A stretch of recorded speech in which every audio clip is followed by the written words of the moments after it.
Okay, guys, keeping up with the theme of making an offer on an apartment complex. We already did the letter of intent, right? So now your broker is ready to start negotiating the purchase and sales agreement. So this is something that's going to be determined on the letter of intent as who's going to start the PSA. It's going to be your lawyer, the seller's lawyer.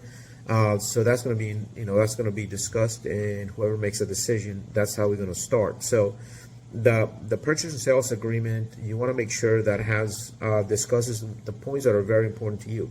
So the purchase and sales agreement is not one of those residential agreements that's already pre-done.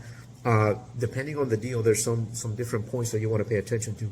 So here's some of the points that I want to mention. But remember, this is not something you're going to write. This is something your broker is probably going to advise you on, but the lawyers are going to write, and they're going to send it back and forth and red line as to what needs to be omitted, what needs to be changed, that kind of stuff. So it's going to take a period of maybe a week and a half or so before, depending on the deal, depending on the sophistication of the players in the deal.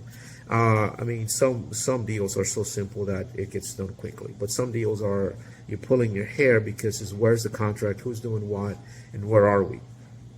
So, and that's why I kind of want to mention this here.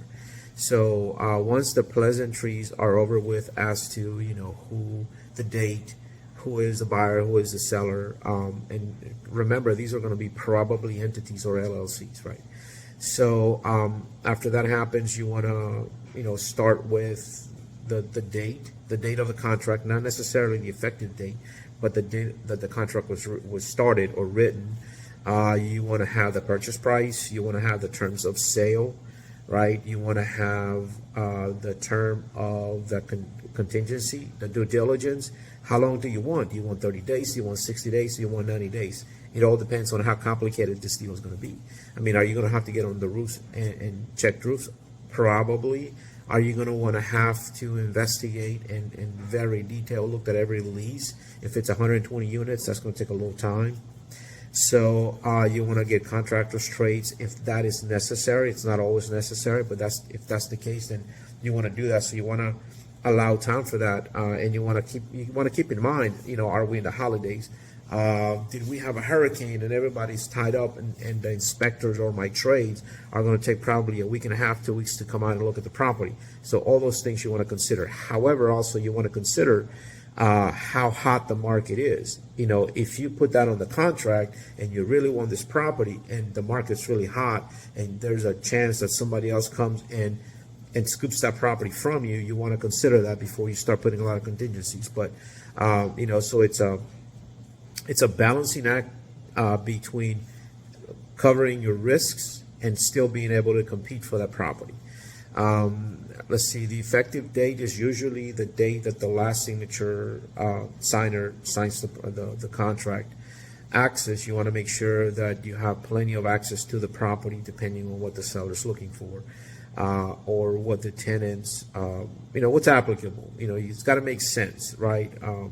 Obviously, you don't want to come out there in the middle of the night and knock on everybody's door and see whether or not their AC is working, that kind of stuff. Reports, surveys, you want to put in, the contract should have a place for the seller to give to you, the buyer, any surveys, any reports, any blueprints that could help you that he has in his possession, right? Now, they can always say, well, we don't have anything, but you want to ask for it. Assignment, you want to make sure you have an assignment clause. In residential, that assignment clause is not very fond of, because you can, that's, wholesalers do that. In our business, in multifamily, you want an assignment clause because by the time you close the deal, you maybe have different players. If you're doing a syndication, you may have different players. If you decide that you're going to create a different entity or a different LLC to purchase the property under, depending on how you structure your business plan on your real estate holdings, that's going to be necessary. You're going to need to have a different LLC. You're not going to put the same LLC that you've had other properties on. So you want to reserve the right to, at the very last minute or somewhere before closing, you create a new LLC, and this is the LLC that's going to hold this real estate. And everybody knows that. So but that's something important. Property conditions, you want to stipulate there that the seller keeps the property in the same or better condition as you saw it. You want a representation. You want to make sure that the seller really has the right to sell the property. He's the real seller, right? Especially when you have a big company. Who are the people who are responsible for selling this property or have the ability, the right to sell the property? All that, obviously your lawyer, your title company, your attorney is going to be able to help you with that, but that's something you got to think about and make sure when you go over and review the purchase agreement that you're about to sign, make sure those things are there. Time periods, what happens if there are delays? What happens if for whatever reason you don't get the leases on time, or for whatever reason you can't access the property on time? So you have to, make sure you account for those delays as to what's going to happen. I mean, if the seller delays your entry of the property for a week, I mean, do you push your contingency a week or your closing a week? So that kind of stuff. So remember to make sure that's in there. What's a day? Is it a holiday? Is it a business day? Is it a weekend, right? Electronic signatures, nowadays everybody's able to pretty much sign, but you want to have that on the contract. A lot of times people want wet signatures or actual signatures,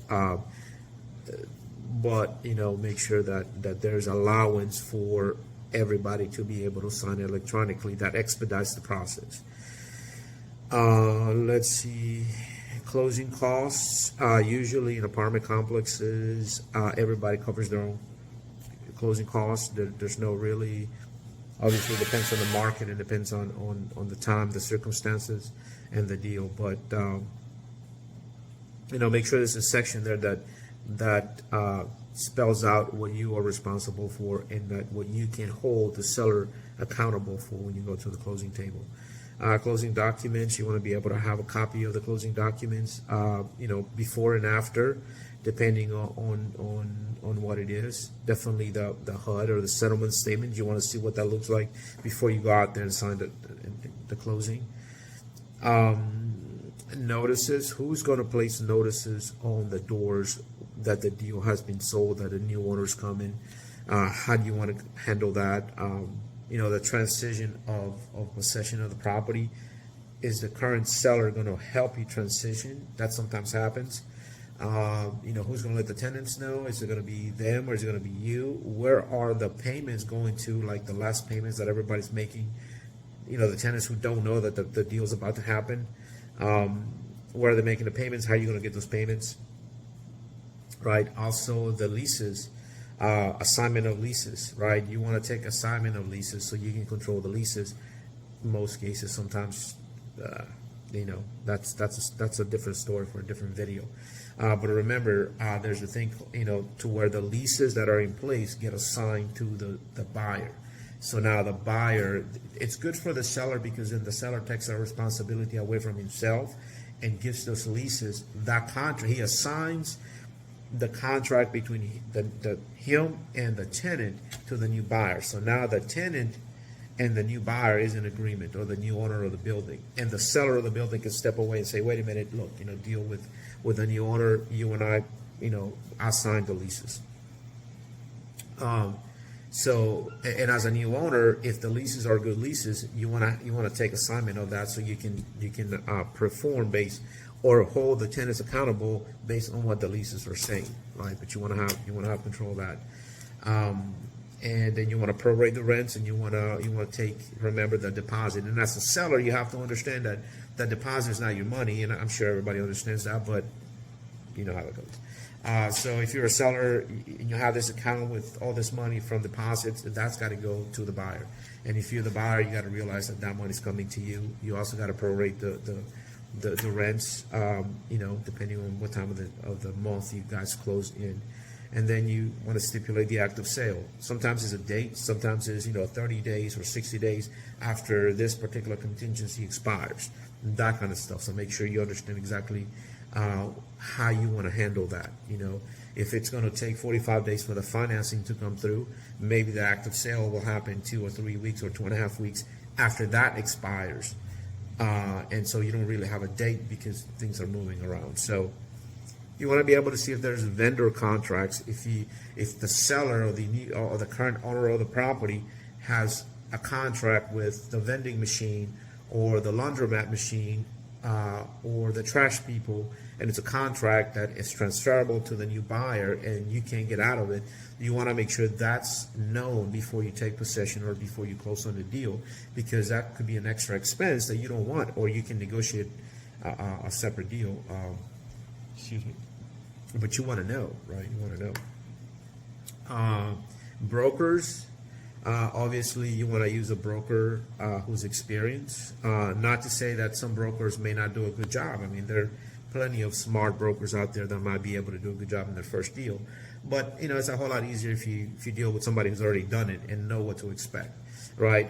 So you want to make sure that there's a section in there that states who's going to pay the brokers and what. You don't want to get to the closing table and the broker's looking at you and saying, I think you need to pay me, because they're not going to pay me. Financing contingencies, you want to stipulate exactly how you're trying to get the financing, and you want to make sure you got enough time to do it.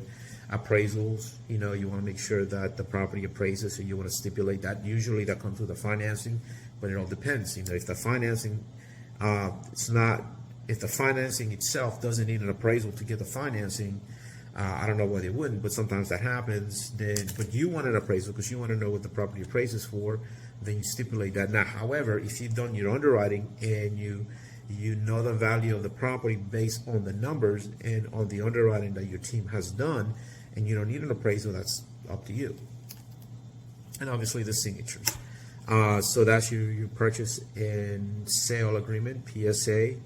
Hopefully that helped. But remember, this is just for you to have an idea of how that works, and maybe why it's taking so long, and why why you're calling your broker. It's like, are we under contract or not? And I'm gonna call back and say, hey, look, I'm waiting on the selling team's attorney to redline or change something. They want this, and or vice versa.